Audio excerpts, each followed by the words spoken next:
ತುಮಕೂರು ಜಿಲ್ಲೆಯ ಮಕ್ಕಳಿಗೆ ಹಾಗೂ ಸಾರ್ವಜನಿಕರಿಗೆ ಬಹುನಿರೀಕ್ಷಿತವಾದ ಅಲಂಕಾರಿಕ ಜಲಚರ ಪ್ರಪಂಚವನ್ನು ಪರಿಚಯಿಸುವ ನವೀಕೃತ ಜಿಲ್ಲಾ ಮತ್ಸ್ಯಾಲಯ ಈಗ ಲೋಕಾರ್ಪಣೆಯಾಗಿದ್ದು ಜನರ ಕಂಗಳು ಸೆಳೀತಾ ಇವೆ. ಸೋಮವಾರದಂದು ತುಮಕೂರು ಮಹಾತ್ಮ ಗಾಂಧಿ ಕ್ರೀಡಾಂಗಣದ ಹತ್ತಿರ ನಿರ್ಮಿಸಲಾದಂತಹ ಈ ಮತ್ಸ್ಯಾಲಯವನ್ನ ಜಿಲ್ಲಾ ಉಸ್ತುವಾರಿ ಸಚಿವ ಹಾಗೂ ಗೃಹ ಸಚಿವ ಡಾಕ್ಟರ್ ಜಿ ಪರಮೇಶ್ವರ್ ಅವರು ಲೋಕಾರ್ಪಣೆಯನ್ನ ಮಾಡಿದ್ರು. ಈ ಮತ್ಸ್ಯಾಲಯವು ಮಕ್ಕಳಿಗೆ ಕಲಿಕೆಯ ಜೊತೆ ಮನರಂಜನೆ ನೀಡೋದು ಮಾತ್ರವಲ್ಲ, ಪರಿಸರ ಸಂರಕ್ಷಣೆಯ ಅರಿವನ್ನ ಮೂಡಿಸುವ ಒಂದು ದೊಡ್ಡ ಹೆಜ್ಜೆಯಾಗಿದೆ.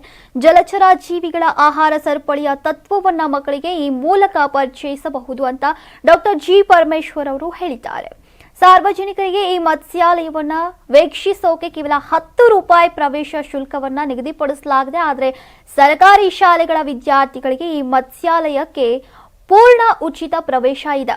ಇದು ಖಂಡಿತವಾಗಿಯೂ ವಿದ್ಯಾಭ್ಯಾಸಕ್ಕೆ ಪ್ರೋತ್ಸಾಹ ನೀಡುವ ಬಗೆಯ ಸಾಂಸ್ಕೃತಿಕ ಯೋಜನೆ ಅಂತಾನೆ ಹೇಳಬಹುದು.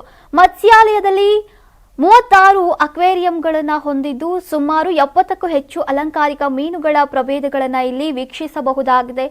ಮತ್ಸ್ಯಗಳು ಭಾರತೀಯ ಹಾಗೂ ವಿದೇಶಿ ಮೂಲವಾಗಿದ್ದು ವಿವಿಧ ಬಣ್ಣ, ಆಕಾರ ಹಾಗೂ ನಡವಳಿಕೆಗಳನ್ನು ಹೊಂದಿವೆ.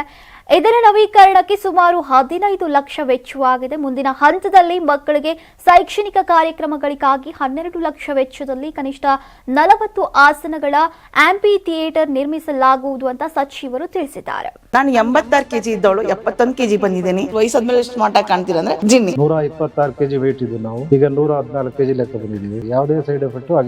84ರಿಂದ 50 ಕೆಜಿ ಬಂದೆ. ಆಮೇಲೆ ಸಣ್ಣಗೆ ಫಿಟ್ ಆಗಿದ್ದೀನಿ. ಅದಕ್ಕೆ ನಾನು ಯೂಸ್ ಮಾಡ್ತಾ ಇರೋದು ಜೀನಿ ಸ್ಲಿಮ್. 84ರಿಂದ 50 ಕೆಜಿ ಬಂದೆ. ಆಮೇಲೆ ಸಣ್ಣಗೆ ಫಿಟ್ ಆಗಿದ್ದೀನಿ. ಅದಕ್ಕೆ ನಾನು ಯೂಸ್ ಮಾಡ್ತಾ ಇರೋದು ಜೀನಿ ಸ್ಲಿಮ್. ಸಣ್ಣ ಆಗಕ್ಕೆ ಜೀನಿ ಸ್ಲಿಮ್ ಯೂಸ್ ಮಾಡದೆ ಹೆಲ್ದಿನೂ ಅದೇ. ನೀವು ಸಣ್ಣ ಆಗ್ಬೇಕಾ, ಹೆಲ್ದಿ ಆಗ್ಬೇಕಾ? ಹಾಗಿದ್ರೆ ಜೀನಿ ಸ್ಲಿಮ್ ಯೂಸ್ ಮಾಡಿ. ಸಣ್ಣ ಆಗೋದಕ್ಕೆ ಯಾವುದೋ ಪ್ರಾಡಕ್ಟ್ ಹೇಳ್ತಾ ಇದ್ದಾಳೆ, ಏನಾದರೂ ಸೈಡ್ ಎಫೆಕ್ಟ್ಸ್ ಇದೆ ಅಂತ ಯೋಚನೆ ಮಾಡ್ತಾ ಇದ್ದೀರಾ? ಖಂಡಿತ ಇಲ್ಲ. ಯಾಕಂದ್ರೆ ಇದು ಕೆಮಿಕಲ್ ಫ್ರೀ. ಸಣ್ಣ ಆಗಬೇಕು ಅಂದರೆ ಜೀನಿ ಸ್ಲಿಮ್ ಯೂಸ್ ಮಾಡಿ.